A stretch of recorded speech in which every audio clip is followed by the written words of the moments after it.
நாமதுஹு சொல்லி அலா ரசூலுல் கரீம். இன்று ஒரு முக்கியமான ஒரு பிரச்சனையை உங்களோடு கலந்துரையாடலாம் என்று நினைக்கின்றேன். உங்களுக்கு தெரியும், எங்களுடைய மெத்தை பள்ளிவாயல் பாரம்பரியமாக 100-150 வருடங்களுக்கு அதிகமாக எங்களுடைய பகுதியில் அந்த பள்ளிவாசல் அமைந்திருக்கின்றது. அதிலே நாங்கள் அண்மையிலே, நானும் அதில் ஒரு உபத்தலைவராக இருக்கின்றேன், அண்மையிலே அதில் ஒரு பஸ் ஸ்டாண்ட், அந்த மெத்தப்பள்ளி ரோட் சந்தியில், அதாவது சம்மேளனத்துக்கு பக்கத்தில் ஒரு பஸ் ஹோல்டில் ஒரு ஒரு குடை, நிழல் குடை என்று சொல்லப்படுகின்ற அந்த பஸ் ஹோல்டில் ஆட்கள் தங்கி போகிற அந்த ஒரு அந்த ஹட்டொண்டு அமைக்கிறதுக்கு நாங்கள் மெத்தப்பள்ளியால் தீர்மானித்து, அங்கே போகிற மக்களுக்கெல்லாம் வெயிலாக இருக்கு, அப்போ இந்த நம்ம அடிக்கிற அந்த ஹட்டில் சனங்கள் ஒதுங்கி செல்லுவாங்க என்ற ஒரு நன்னோக்கத்தோடு நாங்கள் அதில் ஒரு கட்டமைக்கிற பணி தொடங்கினோம். மிக ஒரு 8 நாள் மட்டும் அந்த வேலைகள் தொடர்ந்து நடந்து வந்தது. இறுதியாக அந்த மேலே தகடு கூரை ஒன்று போடுற மட்டத்துக்கு அது வந்தது. அப்பொழுது தகடு கூட போடுற ஆண்டு தான் நகர சபை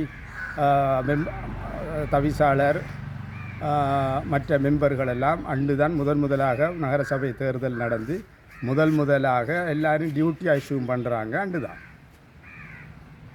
அப்போ எங்களுக்கு அப்போ நகரசபை ஊழியர் ஒருத்தர் வந்து சொன்னார், எங்களுடைய சேர்மன் அஸ்பர் சொல்கின்றார், உடனடியாக இந்த கூடாரம் அமைக்கிற வேலையை உடனடியாக நிறுத்த வேண்டும், நிறுத்தாத பட்சத்தில் பெக்கோ கொண்டு போட்டு நான் உடைத்து தகர்த்து எறிவேன் என்று முதலாக டியூட்டி அண்டு தான் போய் எடுக்கிறாரு. வந்த உடனே முதல் செய்கிற வேலை ஒரு கெட்ட வேலை தான்.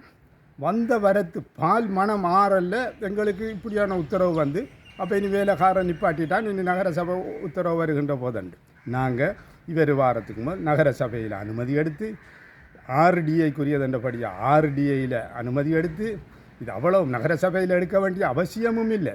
அது RDA ரோட் என்றபடியால் எங்கட லேண்ட் ரோட்டுக்கு சொந்த RDA-யும் சொல்லி ரோட்டுக்கு சொந்தக்காராக்கள் நாங்கள், உங்களோட காணி இதில் இவங்க மூக்கு ஓட்டுறதுக்கு என்ன இருக்கேன்னு சொல்லி அவர்களும் கேட்குறாங்க. இங்கே திடீர் உத்தரவு.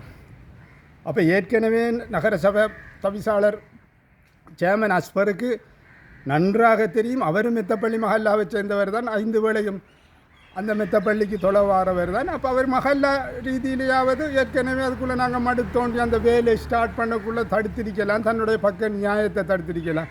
உங்களுக்கு இந்த எக்ஸ்டேமன் என்ற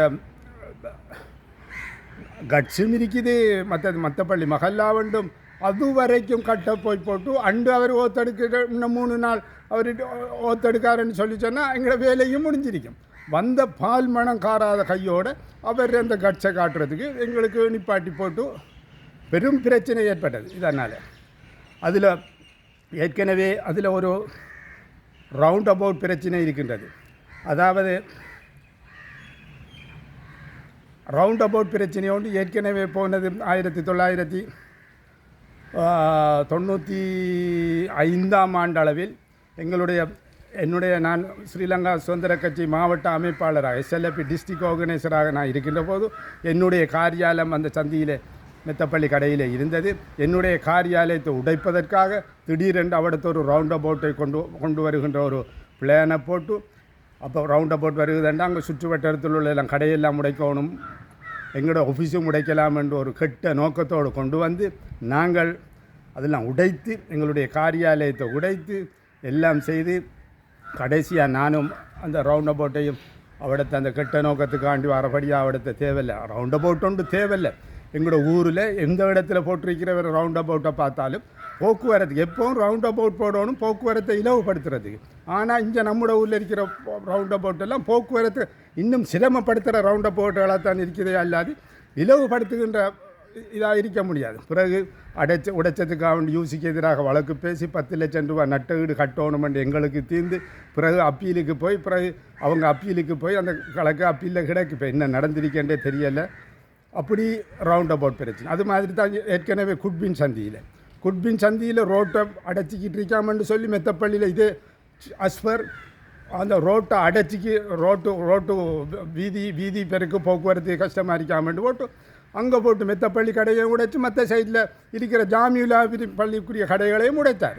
கடைசியாக ரோட்டு புழக்காகுது என்று கடைகளை உடைக்க வேண்டும் என்று சொன்னவர் கடைசியாக பார்த்தா அவர் இப்போ கடை போட்டு ரோட்டை புழக்காக்கி வச்சுக்க. இது என்னதான் அந்த அஸ்பர் சேர்மனுக்கு என்ன நியாயம் விளங்குதுன்றோ தெரியவில்லை. 2 பள்ளிகளோட கடையை முடைச்சார். ரோட்டை பெருப்பிக்கணுமென்று ஒரு திருப்பி அவரே கடையை போட்டதும் இல்லாமல் அந்த இடத்துல எத்தனையோ முறைப்பாடுகள் இரவு 2-3 மணி வரைக்கும் இளைஞர்கள் தெரிகின்ற வேறு ஒழுக்கக்கேடான பிரச்சனைகள் எல்லாம் இதால் உருவாகி இருக்கின்றது. அது மாத்திரமல்ல,